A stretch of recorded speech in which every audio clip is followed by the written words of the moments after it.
다시 묵도하심으로 3월 셋째 주일 우리 사순절 네 번째 주일 예배 하나님께 드리겠습니다. 묵도하십니다.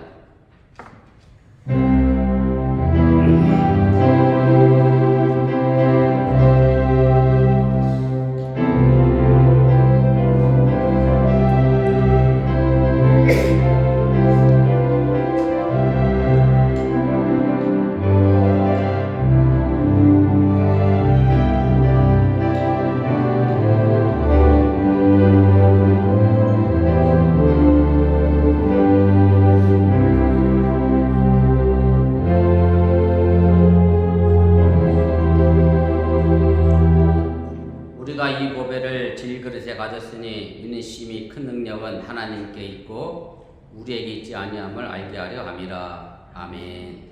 사랑의 하나님, 갑작스럽게 추워진 주일 아침 사랑하는 주의 백성들이 주 앞에 나와 예배합니다. 몸과 마음과 생각이 온전히 이 예배에 집중되어지게 하여 주시옵시기를 원하며 연약한 질그릇 같은 저희들의 삶의 모습 속에 심히 큰 하나님의 능력이 언제나 우리와 함께하고 있음을 또한 잃어버리지 않게 하여 주시옵소서. 이제 예배를 시작하려고 합니다. 사탄 바위 가운데 틈타지 않게 하시고 주님께서만 홀로 영광받아 주시옵소서. 예수님의 이름으로 기도드렸사옵나이다. 아멘.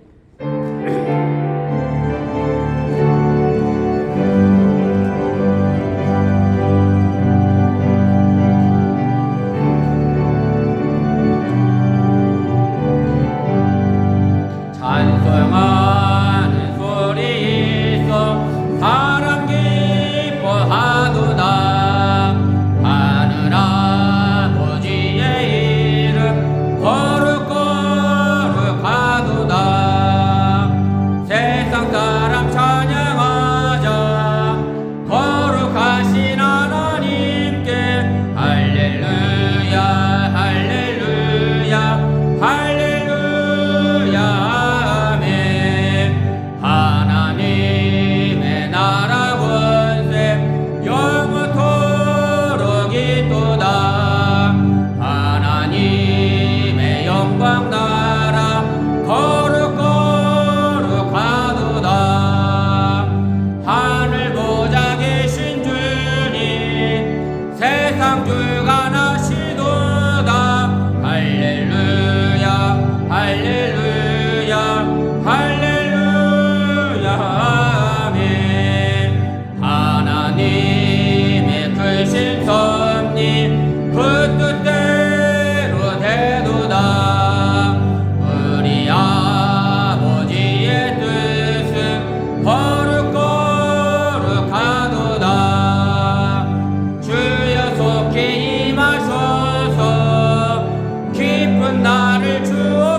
성시교독 127번 사순절 네 번째를 교독하겠습니다. 여호와를 자기 하나님으로 삼은 나라 곧 하나님의 기업으로 선택된 백성은 복이 있도다. 여호와께서 하늘에서 굽어보사 모든 인생을 살피시니며 곧 그가 거하시는 곳에서 세상의 모든 거민들을 굽어 살피시는도다. 그는 그들 모두의 마음을 지으시며 그들이 하는 일을 굽어 살피시는 이로다. 많은 군대로 구원 얻은 왕이 없으며 용사가 힘이 세워도 스스로 구원하지 못하는도다. 우리 영혼이 여호와를 바라며 그는 우리의 도움과 함께하시다. 우리의 마음이 그를 즐거워하며 우리가 그의 성호를 의지하였기 때문이로다. 여호와여, 우리가 주께 바라는 대로 주의 인자하심을 우리에게 베푸소서. 아멘. 전능하사 천지를 만드신 하나님 아버지를 내가 믿사오며 그 외아들 우리 주 예수 그리스도를 믿사오니 이는 성령으로 잉태하사 동정녀만에 견하시고 본디오 빌라도에게 본을 받으사 십자가에 못 박혀 죽으시고 장사한 지 사흘 만에 죽은 자 가운데서 다시 살아나시며 하늘에로사 전능하신 하나님 우편한 데 계시다가 저리로서 사한 자와 죽은 자를 심판하러 오시리라. 성령을 믿사오며 거룩한 공예와 성도가 새롭게 떠난 것과 죄를 사하여 주신 것과 몸이 다시 사는 것과 영원히 사는 것을 믿사옵나이다. 아멘.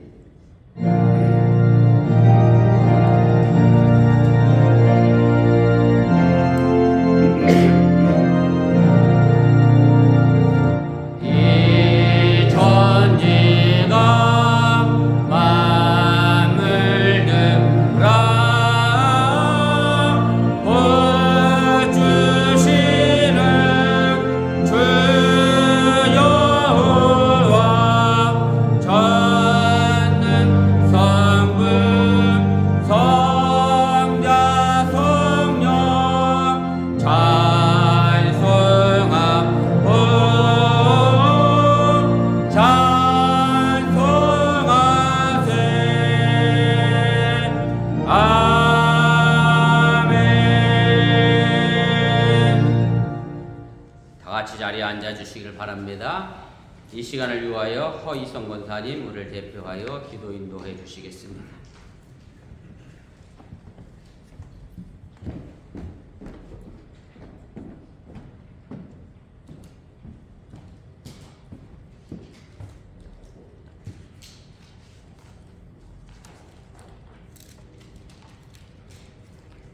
다 같이 기도드리겠습니다.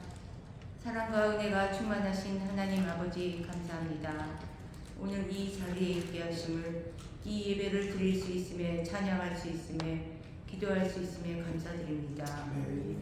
주님, 저희들은 너무나 연약합니다. 너무나 부족합니다.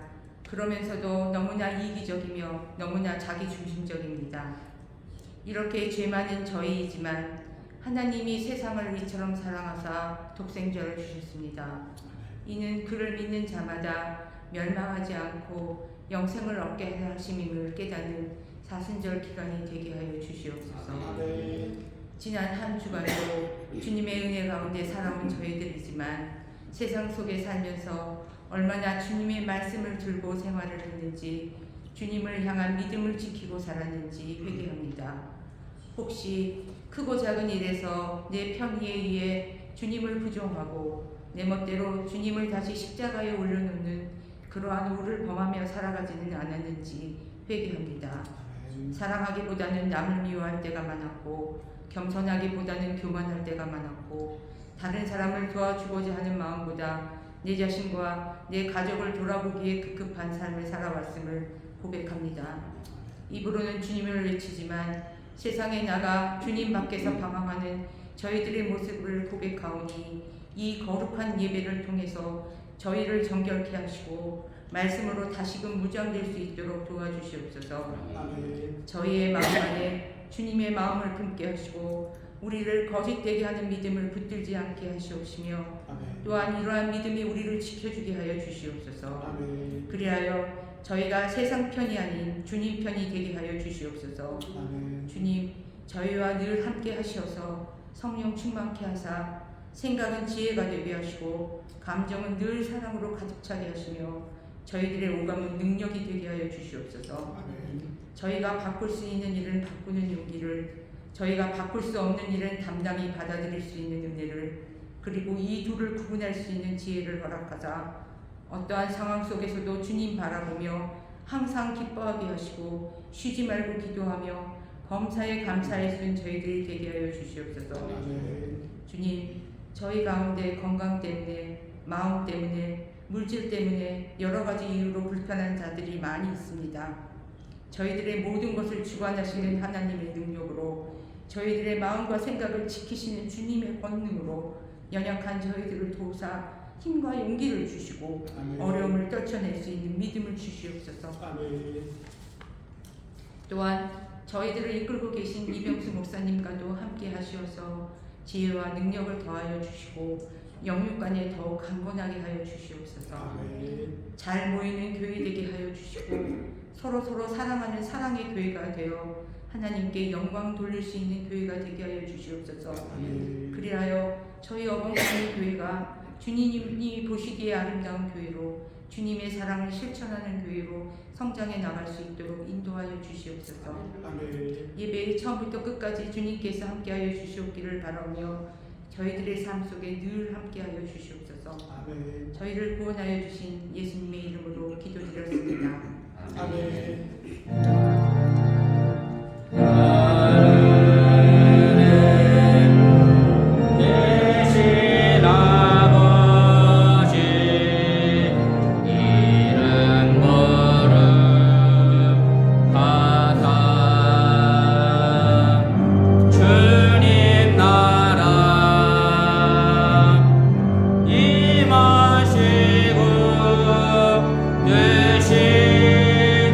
이루어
건너편에 떠올라 부귀한 징조가 내게 밝히 보이니 나 힘을 다하여 주께 간구합니다.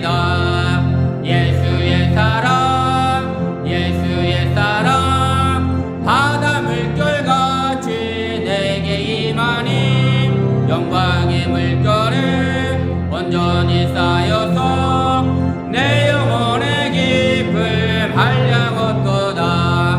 은혜의 소낙비 지금 헛적히 내려 구원의 큰 강물 흘러 차고 넘쳐서 내 추한 모든 죄 모두 씻어버리니 나 지금 은혜를 충만하게 받았네. 예수의 사랑 예수의 사랑 바다 물결같이 내게 임하니 영광의 물결에 온전히 쌓여서 내 영혼의 기쁨 한량없도다. 그 차고 넘치는 주의 은혜의 물결 힘차게 밀려와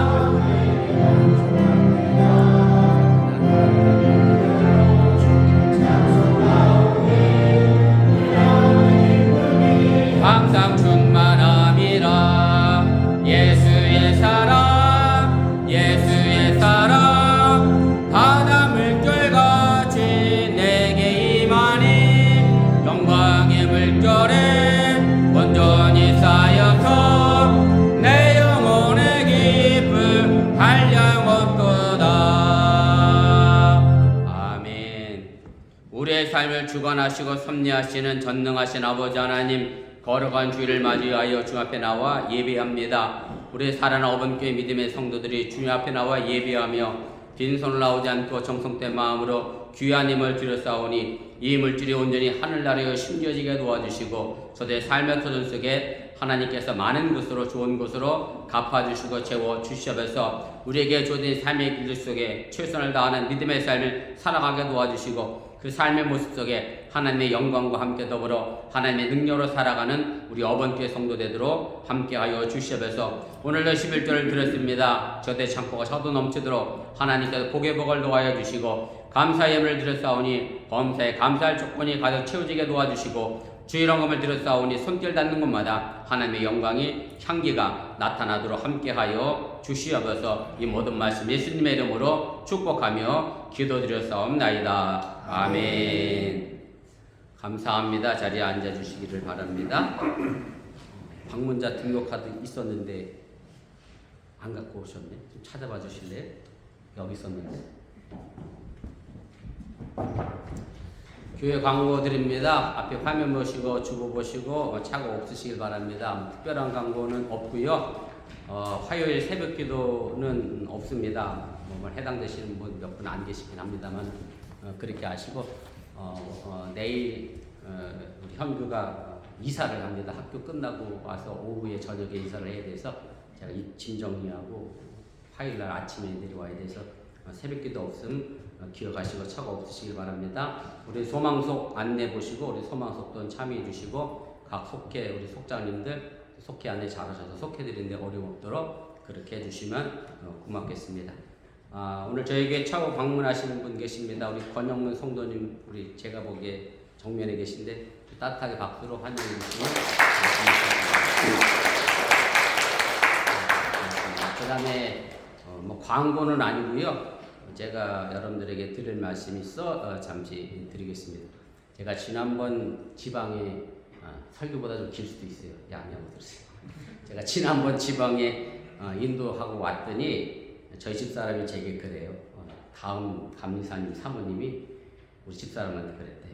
우리 신랑이 저렇게 회의 인도를 잘할 수 있을까? 그래서 제가 그랬습니다. 감리교 신학대학을 나오고 감리교 목회에서 10년 이상 하면 누구나 다 감리사는 할 수 있다.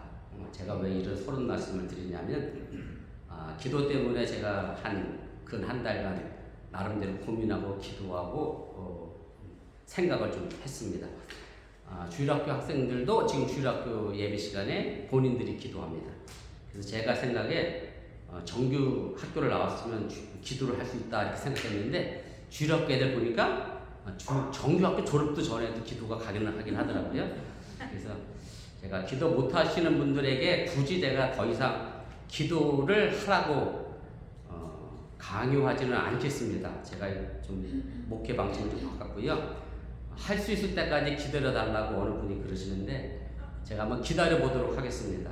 그게 3년이 될지 30년이 될지 모르겠습니다만은 제가 할 수 있을 때까지 기다려 보겠고요. 제가 사실은 일부 예배 때 이런 예를 드렸더니 정성주 사님이 그 얘기는 하지 마세요 그러길래 제가 또 합니다. 제가 무슨 예를 들었느냐면 하람이가 7살이 돼서 내년에 학교를 가야 되는데 엄마 저는 아직 학교 갈 나이가 때가 안 된 것 같아요. 제가 초등학교 갈 때까지 제 마음의 준비가 될 때까지 때를 기다려 주시면 좋겠습니다. 그러면 정규영 지사님이 하람이 초등학교 입학을 몇 살까지 기다려 줄 수 있냐 그랬더니 그 예와 이 기도 예는 좀 극단적인 것 같다고. 정세현 지사님도 30살 넘도록 어머니가 기다려 줬다고. 그래서 제가 30살 넘도록 초등학교 입학을 기다려 보도록 하겠습니다. 아무튼 그렇게 하시고, 그래서 제가 또 하나 좀 생각한 것은 저희 교회에 출석하신 지 1년이 넘으신 평신도 분들도 제가 대표 기도를 넣도록 하겠습니다. 물론 청년도 포함입니다. 이렇게 얘기하면 규원이가 해당 상황이 되고요. 우리 홍선희 성도님이 해당 상황이 되고 우리 김민주 성도님이 해당 상황이 되는데 기도 순서에 못 하시겠다고 하면 제가 안 넣어드리겠습니다. 빼드릴 테니까 하실 수 있는 분은 하시면 좋겠고요. 우리 오늘 허건사님이 하신 것처럼 기도는 써갖고 오셔서 하셔야 사실은 중구난방 중원본하지 않습니다. 써갖고 오시는 것으로 원칙을 하고 그렇게 하도록 하겠습니다. 제가 또 이런 생각을 한 것은 주일학교 학생들도 물론 엄마가 써준 거 와서 읽어주긴 합니다만은 하고 있는 거 봐서도 제가 그런 생각을 했고, 지난 주일에 우리 딸내미가 전화를 걸었어요. 대뜸하는 얘기가 엄마 기도문 좀 불러봐.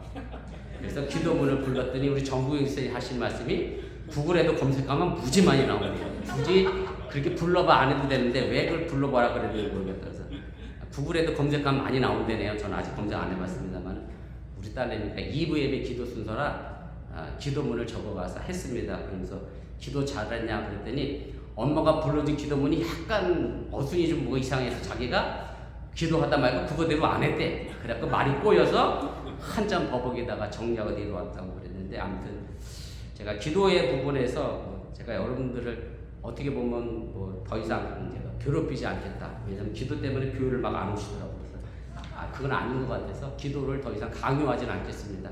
하기 싫다는 건 제가 안 시키려고 하고요. 그리고 더불어서 교회 일도 마찬가지입니다. 하기 싫으면 제게 말씀하시면 직분이건 뭐랄까요 부장이건 뭐 속장이건 더 이상 제가 강요해서 시키려고 하지 않겠습니다. 제가 사실은 청년 때는 교육 전도사 할 때는 저희 교회에 거지가 와서 500원만 달라고 그러는 걸 손발이 멀쩡하신 분이 왜 500원을 달라고 해서 내가 쫓아내신 적이 있어요. 그런 열정도 있었는데 50이 넘어가니까 그죠? 혹은 열정이 자꾸 없어져요. 저도 그런 열정이 이제 없어졌어. 더 이상 이렇게 등 떠밀어서 뭘 못하겠어. 저도 나이가 들었나. 아무튼 그렇습니다. 제가 정책을 바꿨으니까 그렇게 하시고, 기도 때문에 더 이상 스트레스 받지 마시고, 기도 못 하시겠으면 제게 정중하게 카톡으로 연락 주시면, 순서가 나가니까 연락 주시면 제가 안 시키도록 하겠습니다. 그것 때문에 교회 안 나오는 일 없도록 그렇게 해주시면 고맙겠습니다. 다른 광고 없으시면 우리 하나님 말씀 보겠습니다. 구약성경 시편입니다.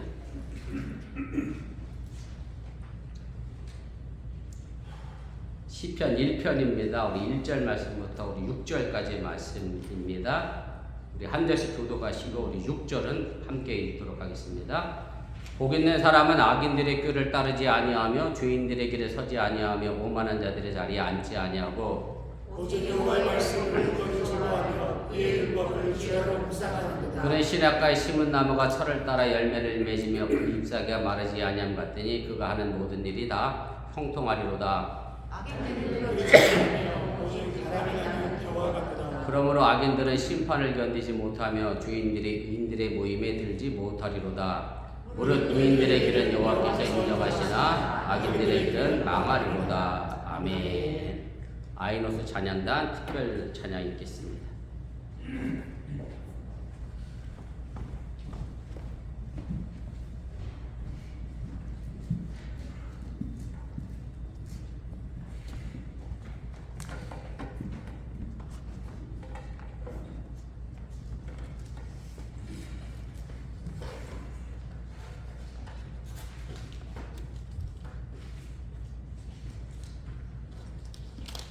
김주호 원사님 찾아오니까 네, 고맙습니다.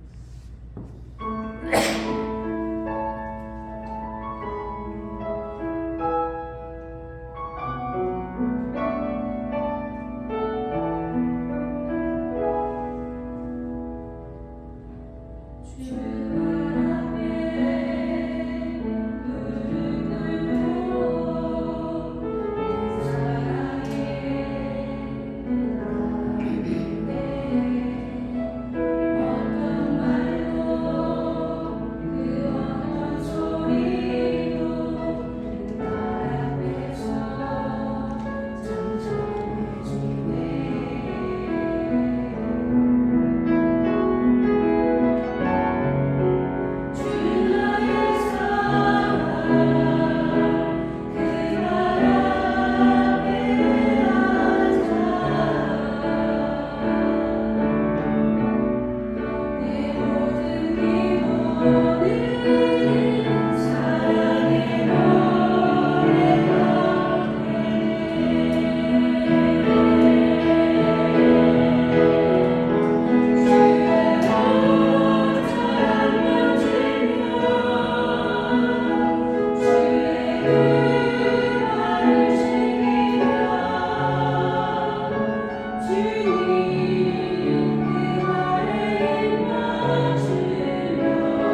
인사를 드립니다.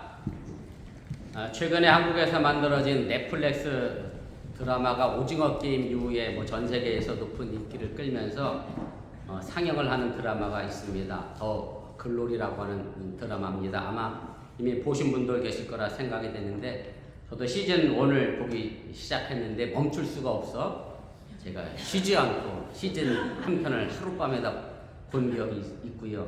시즌 2가 나왔다 그래서 연이어 제가 쉬지 않고 보다가 도대체 자야 될 시간인 것 같아서 마지막 회에 30분 남겨놓고 끊었습니다. 대단하지 않아요? 30분 남겨놓고 끊기가 마지막 회에 끊고, 그리고 나서 한 일주일 뒤에 본 것 같아요. 그래서 앞에 내용이 어떻게 됐는지 기억도 잘 안 나서 어쨌든 시즌 2를 제가 봤습니다. 그 드라마의 내용은 학창 시절에 폭력을 당한 한 여고생이 어른이 돼서 복수한다는 지극한 평범한 내용인데, 이 드라마가 전하는 학교 폭력의 심각성은 그렇게 평범하지 않았음을 제가 알게 됐습니다. 참 아이러니하게도 이 드라마를 만든 PD도 필리핀 유학 시절에 학교 폭력을 했다는 증언이 나와서 결국 사과를 했는데, 학교 폭력을 한 사람들의 대부분의 사과 내용을 보면 철없던 시절에 했던 행동이다 라고 하면서 피해자에게 용서를 구하고 있음을 보게 됩니다. 공개적으로 학교 폭력에 대해 사과하는 사람들의 멘트에서 빠지지 않고 등장하는 말이 바로 철없던 시절이었다라는 말인데요. 이 말은 그 당시 자신들이 어려서 학교 폭력이 나쁘다라고 생각하지 못했다라는 말로도 들리고, 그래서 그 말 속에는 그만큼 어려서부터 선과 악을 분별하고 바르게 행동하는 것을 가르치는 것이 얼마나 중요한 것인가를 제가 새삼 느끼게 됐습니다. 그런데 문제는 학교 폭력을 한 사람들은 그것을 잊고 속된 말로 잘 먹고 잘 살고 있는데, 그것을 당한 사람은 그 트라우마가 평생 간다는 데 있습니다. 그래서 더 글로리 주인공인 송혜교 씨가 한 대사 가운데 이런 대사가 있습니다. 좀 유행이라고 그래요. 연진아 멋지다 이런 말도 하더만요. 연진아 우린 하루도 잊어본 적이 없어. 자기에게 학교 폭력을 했던 박연진이라고 하는 학생의 이름을 평생 간직하면서 그 힘을 가지고 복수하겠다는 동력을 가지고 살아왔다. 그런 대사의 내용입니다. 어쨌든 학교 폭력을 당한 사람은 그 생각을 결코 지울 수가 없이 살아가고 있음을 이 대사가 표현해주고 있습니다. 최근에 한국의 윤석열 대통령이 일본 기시마 후미오 총리와 한일 정상회담을 정말로 몇 년 만에, 제가 기억으로 한 8년 만에 한 것으로 기억이 납니다. 정상회담이 끝나자마자 한국 여론이 매우 뜨거워졌습니다. 한편에서는 이제는 일본과 새로운 동반자 관계를 맺어야 한다 하면서 윤석열 대통령이 통 큰 결단을 했다라고 평가를 합니다. 중국이 지금 급부상하면서 한국과 일본과 미국이 동조해서 중국에 견제해야 하는 상황 속에서 또 군사적 동맹 지소미아를 다시 회복하면서, 그래서 한미일은 어쩔 수 없이 함께 가야 한다라고 하는 근본적인 바닥이, 그 밑바닥에 깔려 있는 사람들은 윤석열 대통령이 더 큰 결단을 했다라고 이야기합니다. 또 한편에서는 강제징용을 한 가해자 일본이 사과를 하지 않고 강제징용을 한 일본에서가 직접적으로 배상도 하지 않는데 한국 기업에서 돈을 걷어서 제3자가 강제징용한 사람들에게 그 월급을 대신 갚아주는 게 과연 이게 옳은 일이냐라고 하면서 전혀 피해자를 생각하지 않은 최악의 외교이며 굴욕적인 야합이다라고 평가를 하기도 합니다. 그런데 더 큰 문제는 이 회담이 끝나자마자 일본 정부로부터 이런 반응이 나왔습니다.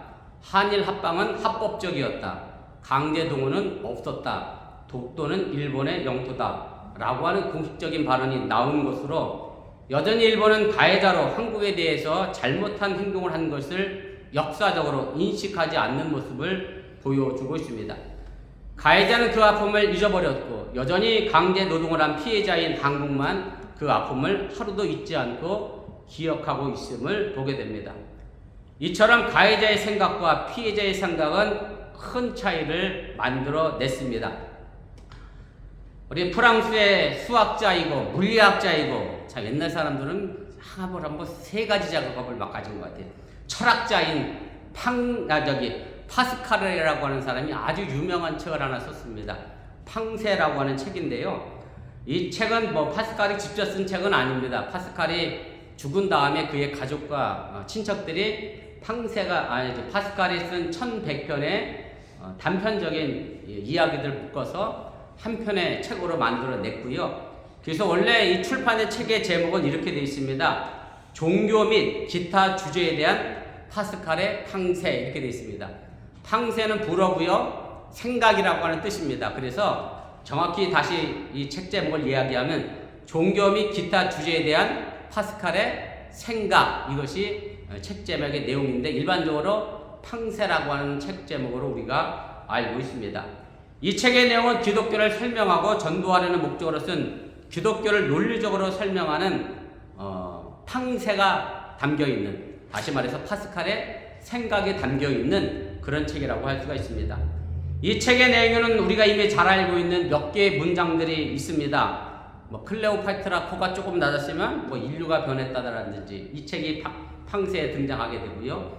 또 하나 아주 유명한 말이죠. 이 책 제일 앞부분에 나와 있는 얘기인데, 인간은 자연 가운데서 가장 약한 하나의 갈대에 불과하다. 그러나 생각하는 갈대다 라고 말하고 있습니다. 인간은 바람에 흔들리는 갈대처럼 연약한 존재지만 생각하는 힘이 있기 때문에 그 어떤 피조물보다 위대하다라고 하는 말입니다. 인간은 동물처럼 힘이 세지도 못하고 감각이 뛰어나지도 못하고 날카로운 이빨과 발톱도 가지지 못한 존재입니다. 그럼에도 불구하고 인간이 이 지구상에서 제일 만물의 영장이 될 수 있었던 것은 바로 생각하는 힘이 있었기 때문이고요. 하나님으로부터 부여받은 가장 큰 선물도 바로 생각하는 능력이라고 해도 틀린 말이 아닙니다. 그러나 제가 서론에서 드린 말씀처럼 생각이라고 해서 다 좋은 생각은 아닙니다. 무슨 생각을 하고 있느냐에 따라 삶은 달라지게 됩니다. 그래서 그 생각에 따라서 건강한 삶을 살 수도 있고 반대로 잘못된 삶을 살 수도 있다는 말씀입니다. 모든 인간의 삶은 생각에서 시작됩니다. 이름이 여러분들이 또 잘 알고 있는 말이기도 합니다만 19세기 의사이자 사회개혁가였던 스코틀랜드의 사뮤엘 스마일즈가 쓴 책이 있습니다. 한국말로 번역된 것은 자조론이라고 되어 있습니다. 뭔가 어려운 책 같지만 한문으로 보면 별 얘기는 아닙니다. 스스로 자자와 도울 조자를 썼습니다. 그래서 스스로 돕는다라고 하는 뜻이고요. 영어 제목으로도 셀프 헬프라고 되어 있습니다. 그래서 이 책의 내용은 결국 자신 스스로가 삶을 개척해 나가는 개척자의 정신을 강조하고 있는 거고, 요즘 많이 나오는 성공학에 관련된 책의 원조가 이 사무엘이 쓴 자조론이라고 해도 틀리지가 않습니다. 이 책에도 여러분들이 이미 알고 있는 내용이 등장합니다. 사람의 생각에 대한 이야기인데 이렇게 정리를 합니다. 생각을 심으면 무엇을 낳게 되죠?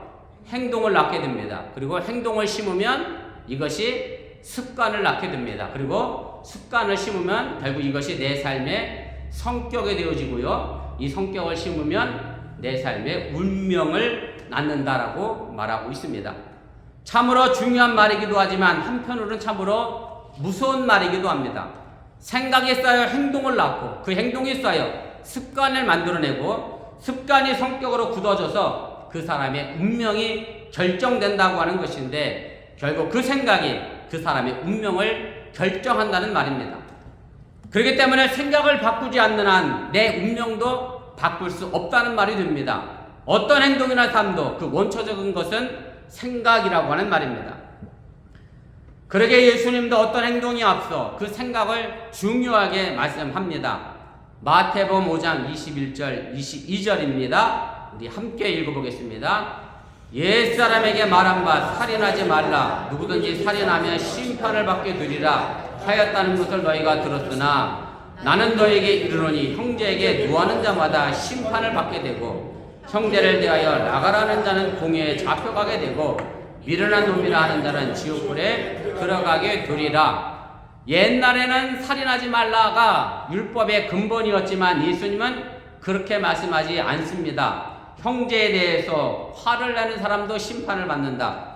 형제에 대하여 나가라, 집 나가라는 의미는 아니고요. 아람어로 나가는 욕의 일종입니다. 한국말로 하면 이런 거 있죠? 그 다음에 바보라고 얘기하고 우리 유수에게 읽으라고 그랬더니 다른 것보다 이 풀이라는 단어를 굉장히 강조했더라고요. 바보라고 얘기하는 미련한 놈이라고 말하는 사람도 지옥에 들어간다. 결국 이 말씀은 미움이라고 하는 마음의 생각을 다스리지 못하게 되면 언제든지 사람을 죽일 수도 있다는 말이 듭니다. 예레미야 선지자는 하나님의 선민하고니라고 자처하는 유다의 멸망을 두고 예레미야 6장 19절에 이렇게 말하고 있습니다. 땅이여 들으라, 내가 이 백성에게 재앙을 내리리니 이것이 그들의 생각의 결과라. 유다 민족이 멸망받을 수밖에 없는 것은 결국 그들의 생각이 잘못됐기 때문에 멸망받는다라고 하는 무서운 심판의 말씀을 예레미야는 하고 있습니다. 오늘 우리가 함께 읽은 시편 1편은 너무나도 잘 알려진 유명한 시이기도 하고 시편 150편 가운데 제일 먼저 등장하는 시로서 시편 전체의 내용을 들여다볼 수 있는 창의 역할을 한다고 이야기할 수 있습니다. 이 시는 복 있는 사람이란 말로 시작합니다. 그런데 히브리어 원문을 보면 이렇게 되어 있습니다. 제가 히브리어 발음이 좋진 않습니다만 아쉐르라고 되어 있는데 이 말을 그대로 직역해서 번역하면 이렇게 됩니다. 행복하도다 모모하는 사람이요 라는 감탄문으로 이 시편은 시작을 합니다. 시편 1편에서 말하고 있는 이 세상에서 어떻게 사는 것이 행복한 것인가를 알려주는 그런 시의 말씀의 내용인데, 그런데 이 시가 시작을 이렇게 하면서 복이 있는 사람은 이렇게 시작을 하니까 문제는 우리가 생각하는 복의 개념과 이 시편 기자가 생각하는 복의 개념이 너무 다르다는 데 있습니다. 우리는 복이 있다는 것을 자꾸만 이렇게 생각합니다. 내가 갖고 싶은 것을 얻는 것을 가지고 복이라고 생각합니다. 제가 하람이에게 물었더니 네가 생각하는 복은 뭐냐? 그랬더니 하람이가 돈 많이 버는 거다. 그래서 틀리지 않습니다. 여러분들은 내가 복 받았다라고 생각하면 돈을 많이 벌든지 좋은 집을 샀든지 좋은 차를 샀든지 직장에서 승진을 했든지 이렇게 생각을 합니다. 그러다 보니 내 생각을 가지고 성경과 시편을 보니 내 생각이 성경을 가두어서 하나님의 말씀하고 있는 그 말씀의 의미를 제대로 이해하지 못하고 누리지 못할 때가 많이 있음을 보게 됩니다. 오늘 시편이 말하는 복이 있는 사람은 우리가 생각하는 대로 부자가 되고 자식이 잘 되고 내가 승진하고 내가 하고 싶은 것을 갖는 것을 말하는 복의 의미가 아니라 행복한 사람이라고 하는 사실을 여러분들이 깨달으시길 바랍니다. 다시 말씀드려 이렇게 사는 사람이 행복하다라고 하는 말씀인데, 그럼 이 행복한 사람도 그 시작은 바로 생각에서 출발하고 있음을 여러분들이 믿으시기를 바랍니다. 오늘 본문 1절 시작을 제가 다시 읽겠습니다. 복 있는 사람은 악인들의 꾀를 따르지 아니하며 이렇게 되어 있습니다. 복 있는 사람은 악인의 꾀를 따르지 않는다. 여기서 꾀가 바로 생각입니다. 행복한 사람은 악인들의 나쁜 생각을 따르지 않는다라고 하는 뜻입니다. 영어 번역에 보면 카운셀이라고 하는 단어를 사용했는데 우리가 흔히 카운셀, 상담이라고 생각합니다만은 이 말뿐만 아니라 계획, 의도, 목적이라는 말도 있습니다.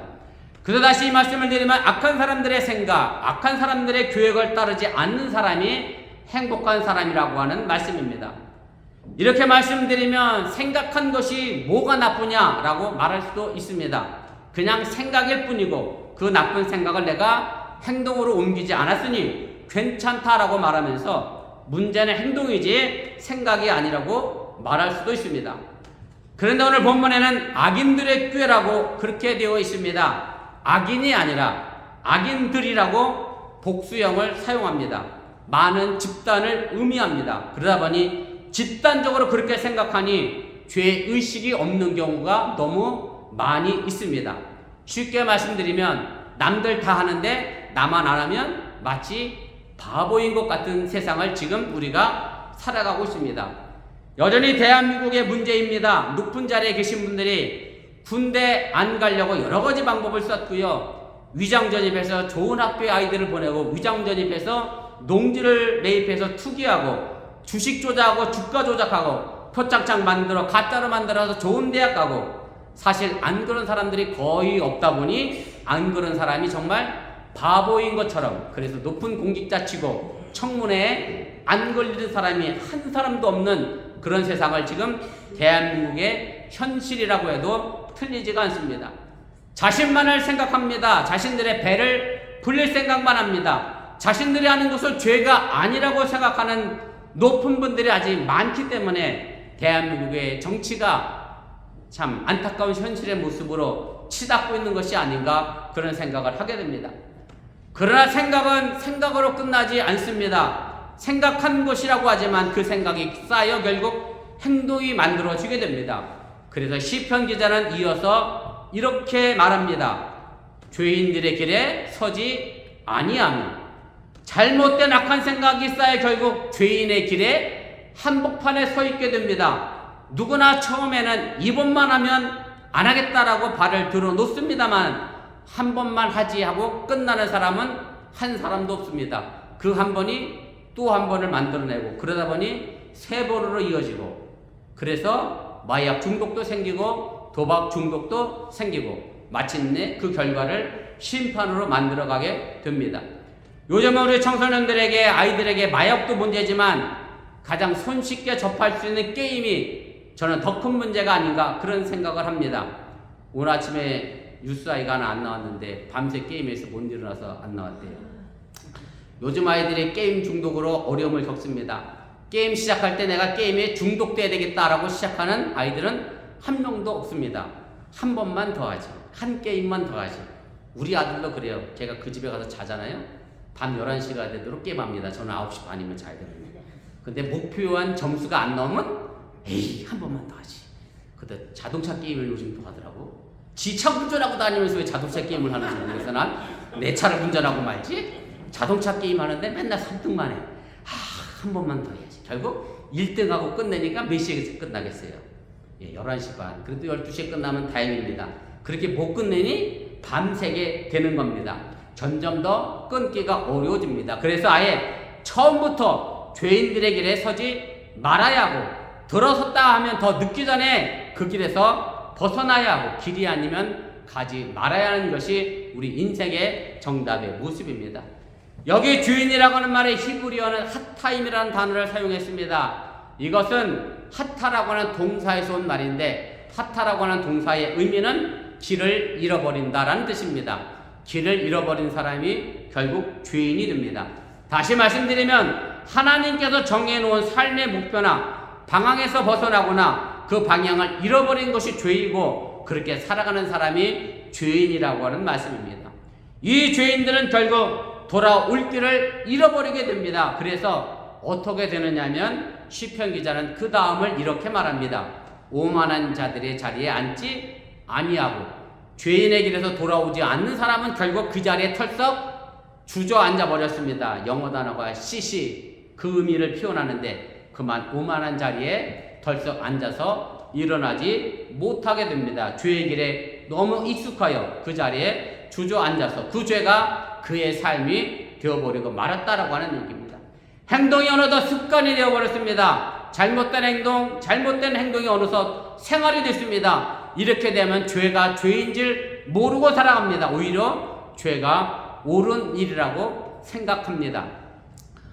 가끔 드라마를 보면 우리나라 조직폭력배들이 위에다가 보수 책상 뒤에다가 간판을 하나, 간판이라고 하거든요. 그렇고 뭐죠, 이렇게 액자에 걸어놔요.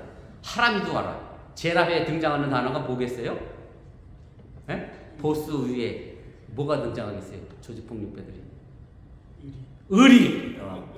그 다음 나오는 단어는 충성. 예, 뻔한 단어들이라 다 그렇게 나옵니다. 조직폭력배 위에다가 의리, 충성 뭐 이렇게 붙여놨어요.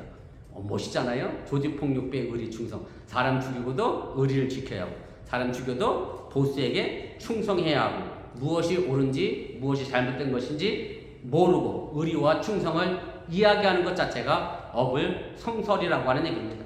죄와 의가 서로 바뀐 삶을 사는 사람이 바로 오만한 자리에 주저앉은 사람임을 여러분들이 기억하시길 바랍니다.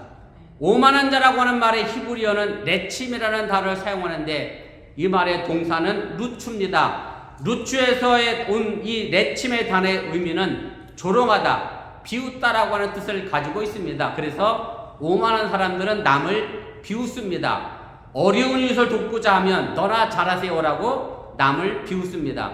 진지하지 않습니다.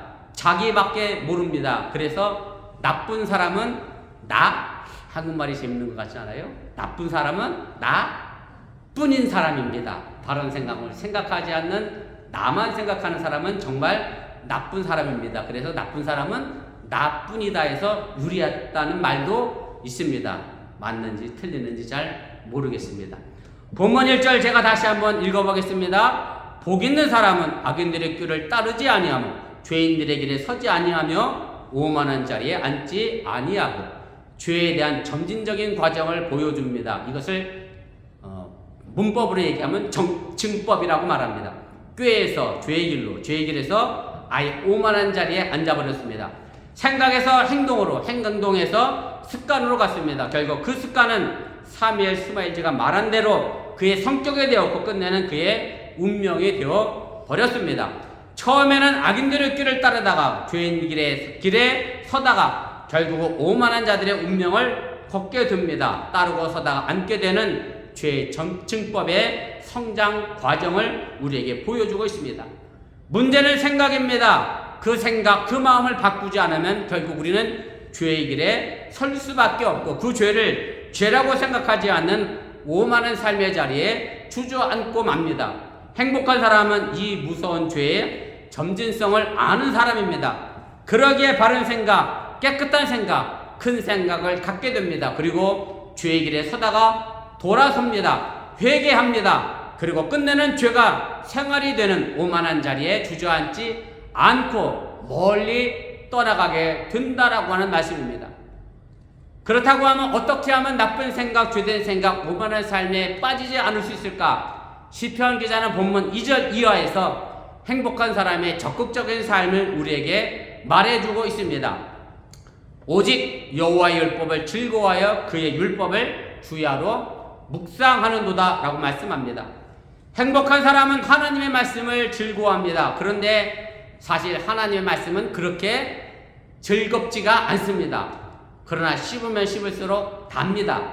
묵상하면 묵상할수록 이 말씀이 얼마나 소중한지를 알게 된다는 말씀입니다. 요한계시록 10장 9절 10절 말씀에 보면 사도 요한은 천사로부터 하나님의 말씀이 담겨있는 작은 두루마리를 받았을 때에 천사로부터 귀한 말씀을 듣게 됩니다. 우리 앞에 화면에 있는데 한번 말씀을 생각하며 읽어보겠습니다. 내가 천사에게 나아가 작은 두루마리를 달라 한즉 천사가 이르되 갖다 먹어라. 내 배에는 쓰나 내 입에는 꿀같이 달리라 하거늘 내가 천사의 손에서 작은 두루마리를 갖다 먹어버리니 내 입에는 꿀같이 나나 먹은 후에 내 배에서는 쓰게 되더라. 입에서는 단데 어찌 배에서는 쓰게 되었을까? 이것이 이 말씀의 핵심입니다. 여기서 배는 사람의 욕심을 상징합니다. 제 욕심에 배부른 사람을 두고 하는 말입니다. 제 배를 불리고자 할 때 하나님의 말씀은 쓸 수밖에 없습니다. 하나님의 말씀은 내 입에서 씹어지고 또 씹혀질 때 그래서 그때 맛을 느끼게 됩니다. 이번 단지 말하는 것을 뜻하는 것이 아니라 주야로 묵상하는 것을 말합니다. 주야로 묵상한다는 것은 단지 밤낮으로 성경 읽는 것을 말하지 않습니다. 내 삶 전체로 받아들이는 것이 묵상이지 생각만 하는 것은 묵상이 아니다라고 하는 얘기입니다. 묵상하다고 하는 말의 히브리어는 하가인데 이것은 철저하게 받아먹고 씹고 또 씹어 소화시키는 것을 말하고 있습니다. 저는 어렸을 때 개와 고양이하고 살았습니다. 저희 어머니가 개와 고양이를 좋아해서 저희 집은 늘 개판에 고양이판이었습니다. 정성 집사님이 항상 나랑 이렇게 동급의 시대를 얘기하면 아니라고 거부하시더니 오늘은 저랑 말씀을 맞춰주셔서 참 감사했어요. 뭐냐면 우리 허건사님은 서울서 살아서 모를 수도 있어. 시골 사는 대구 사시는 안 집사님은 아실 수도 있어. 무슨 얘기냐면 저가 어렸을 때는요 쌀이 너무 먹지 않아서 잡곡밥 섞어 먹으라고 보리밥 섞어 먹으라고 맨날 정부에서 그랬어요. 그래서 학교에 도시락 싸갖고 가면 점심마다 도시락 뚜껑 열어서 안집사님 뭐 검사했죠? 안 해봤어요? 했죠. 그때 정선지 선생님도 맨날 나랑은 아니라고 하더니 자기도 했대. 기억났대. 옆반 가서 보리밥 꼬은 기억이 있대. 자기도 옆반 가서 모르시죠? 모르는 분도 계실 수 있어. 도시락에 보리가 안 섞여 있으면 학교에서 혼났다니까요. 그래서 우리 집사람도 보리밥 많이 꼬러 다니죠. 뚜껑 열어서 보리쌀 몇 개 얻어다가 위에다가 이렇게 꾸몄다니까. 그런 시절에 개를 키웠으니 요즘이야 애들한테 유스한테 물어봤더니 그래. 저기 우리 누구야? 갑자기 오늘 생각이 시우한테도 물어봤더니 한국에 개는 뭐 먹고 사니? 그랬더니 뭐라고 대답하냐면 시우가 사료 먹고 산대. 요즘 개는 다 사료 먹고 살아요. 근데 저희 시대는 개가 사료가 어디 있어요? 다 뭐 먹고 살았어요? 사람이 먹다 남김 밥 먹고 살았거든요. 그런데 사람이 먹을 쌀도 없는 판에. 그래서 우리 토요일마다 아버지가 쌀 아끼자고 하루 종일 국수 먹었어요. 우리 집은 토요일날 국수 먹는 날 쌀 아낀다고 그랬다니까. 그런 시절이 있었어요. 그러니 그 개가 밥을 배불리 먹었겠어요? 한 마리도 아닌데 개판인데. 그래서 엄마가 개밥그릇에 개가 밥을 주잖아요. 그럼 개들이 밥을 다 먹고 어떡하죠? 우리 안치사님 봤을 것 같아. 우리 시대니까. 개가 어떻게 해? 그 다음 핥어죠. 핥어. 한 번만 핥고 안 핥진 않아. 핥어봐야 안 나오는데 자꾸 핥어. 그러다 보면 개 밥그릇에서 무슨 소리가 나죠? 딸그닥 한다니까. 개가 밥그릇을 하도 핥아갖고요 딸그닥 소리가 납니다. 제가 이 말씀하고 좀 하나님 말씀하고 비교해서 좀 그렇습니다만은 묵삭이라고 한 말은 의미는 개밥그릇을 개가 다 먹고 배고파서 계속 개밥그릇을 핥듯이 개밥그릇 핥아야 무슨 단맛이 나겠습니까만은 묵상은 바로 하나님의 말씀을 씹고 또 씹고 또 씹고 또 씹어서 온몸으로 내 삶으로 받아들이는 것, 그것이 묵상이고 그렇게 살아가는 사람이 진정한 행복자라고 하는 사실을 오늘 시편 기자는 말하고 있음을 여러분들이 믿으시길 바랍니다. 하나님의 말씀을 이렇게 철저하게 핥는 행복한 사람은 3절 말씀에 이런 축복의 말씀을 약속합니다. 그는 시냇가에 심은 나무가 철을 따라 열매를 맺으며 그 잎사귀가 마르지 아니함 같으니 그가 하는 모든 일이 형통하리로다. 참 은혜로운 말씀입니다. 말씀이라고 하는 시냇가에 뿌리를 둔 사람은 철을 따라 열매를 맺는 나무처럼 삶의 풍성함을 누리며 결코 마르지 않는 삶을 산다고 이야기합니다. 행복한 사람입니다. 그가 하는 모든 일에 풍성하고 소중한 결실을 맺게 됩니다. 그러나 악인은 그렇지 않습니다. 오늘 본문 4절은 이어 이렇게 말씀합니다. 악인들은 그렇지 아니하며 오직 바람에 나는 조와 같도다. 나쁜 생각 속에서 죄의 길에 익숙한 사람들은 결국 불행해집니다. 알곡이 되지 못해서 바람이 불면 껍데기처럼 날아가는 겨와 같습니다. 세상의 바람, 유혹의 바람, 죄의 바람에 불어치면 여지없이 그 바람에 무너져가는 사람을 말합니다. 하나님의 말씀에 깊이 뿌리를 내리지 못했기 때문에 그렇습니다. 말씀은 우리의 삶의 거울입니다. 거울은 우리를 비춰줍니다. 그런데 불행하게도 그 거울 속에서 자기 아닌 다른 사람의 모습을 보는 경우가 너무 많습니다. 교회에 와서도 때로는 자기 자신을 보지 못하고 남과 비교하고 시기하고 질투하고 증오하고 있지는 않는지 우리 자신을 살펴보시기를 주님의 이름으로 부탁을 드립니다. 설교 원문에 없는데 갑자기 생각이 났습니다. 어저께 제가 본 다음 기사에 한국에서 요즘 코로나 이후에 학부모 총회를 한답니다. 학부모님들이 선생님 만나러 학교를 가야 되는데, 그런데 신라 백화점인지 무슨 백화점인지 이부진 사장이 학교에 들고 갔던 옷이와 가방이 인기가 되면서 학부모들이 뭐처럼 들고 가야 돼? 이부진 사장처럼 샤넬백을 들고 가야 하나? 명품 옷을 입고 가야 되나? 그 난리가 났대 한국에서. 참 따라갈 걸 따라가야지. 백설공주가 말입니다. 백설공주에 보면 나쁜 왕비가 하나 나와요. 나쁜 왕비가 거울을 앞에 두고 이렇게 하죠. 뭐라고 주문을 외우죠? 거울아 세상에서 누가 제일 예쁘니? 그런데 거울 앞에는 사실 누가 보이죠? 자기 얼굴이 보이거든요. 근데 이 나쁜 왕비는 거울을 들여다보면서 자기 얼굴을 안 보고 자꾸 뭘 보죠? 자기 말고 세상에 가장 이쁜 그 사람을 봅니다. 그 사람을 향해서 질투합니다. 그 사람을 미워합니다. 근데 이상하게 거울은 꼭 제일 이쁜 사람을 누구라고 얘기해 주죠? 백설공주라고 대답을 해줘서 결국 그 왕비는 누구를 죽이죠? 백설공주를 죽입니다. 그렇다니까요. 거울을 잘못 보면 백설공주를 죽이는 살인까지도 갑니다. 나쁜 생각이 무서운 죄의 결과로 만들어졌습니다. 우리의 삶이 버겁고 힘든 것이 사실입니다. 목사인 저도 늘 행복한 삶을 살지는 못합니다. 저라고 왜 세상의 바람이 흔들리고 사람의 세상의 바람에 날아가는 교와 같은 삶을 살지 않겠습니까? 저도 열정이 식어졌다고 하는데, 그리고 광고해놓고 내가 그래 속으로, 야, 이걸 광고를 잘한 광고라고 하냐, 목사가 열정이 식었다는 게 교인들한테 참 좋은 광고다. 저 스스로도 또 이렇게 뉘우칩니다. 저는 매일같이 새벽마다 뉘우칩니다. 하나님, 제가 또 잘못된 생각을 했습니다.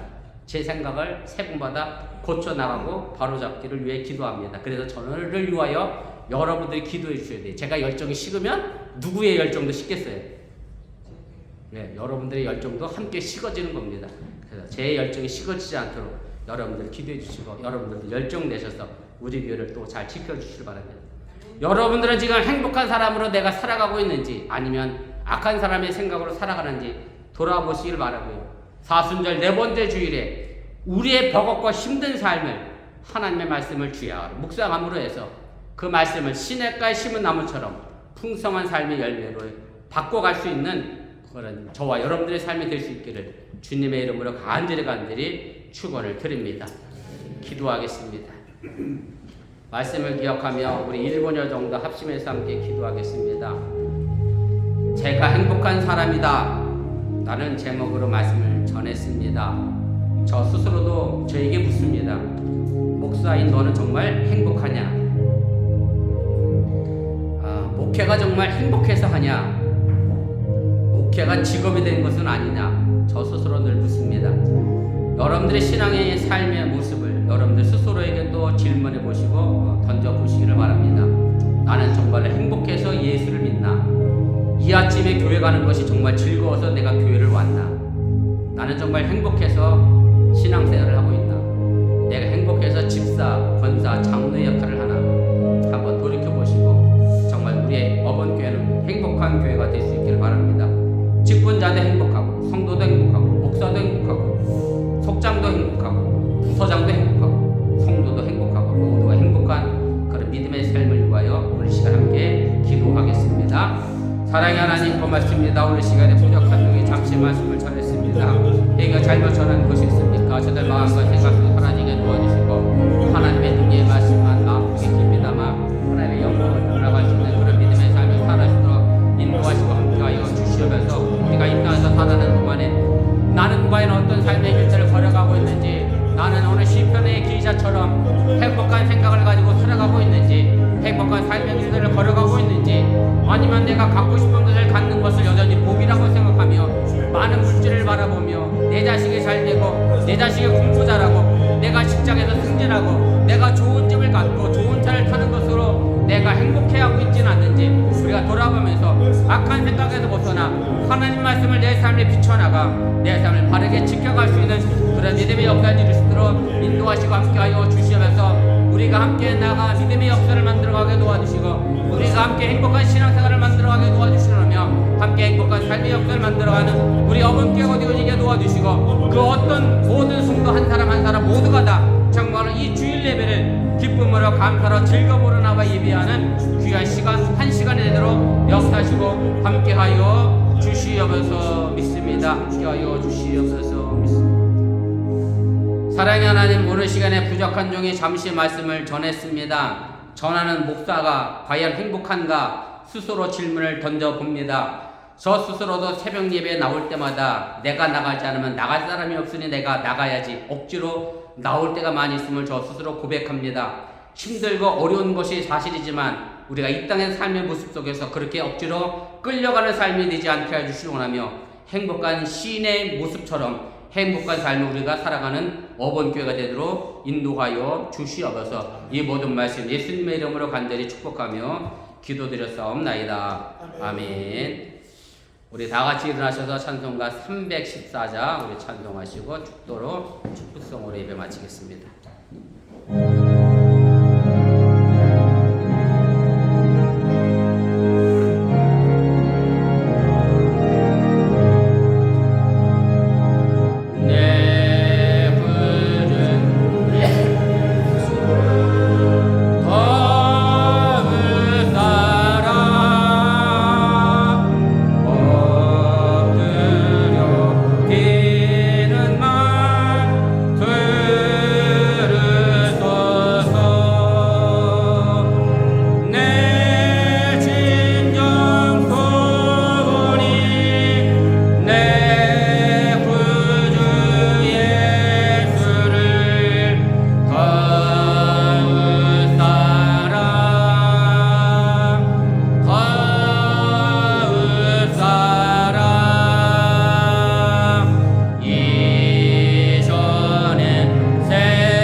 부활하셔서 우리에게 생명이 되신 예수님의 은혜와 독생자 예수를 아낌없이 보내신 하나님의 놀라우신 사랑과 성령님의 교통하시고 감동하심의 역사가 이제 행복한 사람을 위하여 살아가는 어번교회 성도들의 삶의 도전 위에 이제부터 영원토록 함께 하시기를 간절히 축원하옵나이다. 아멘.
감사합니다. 예배를 마쳤습니다. 행복한 한 주 되시기를 바랍니다.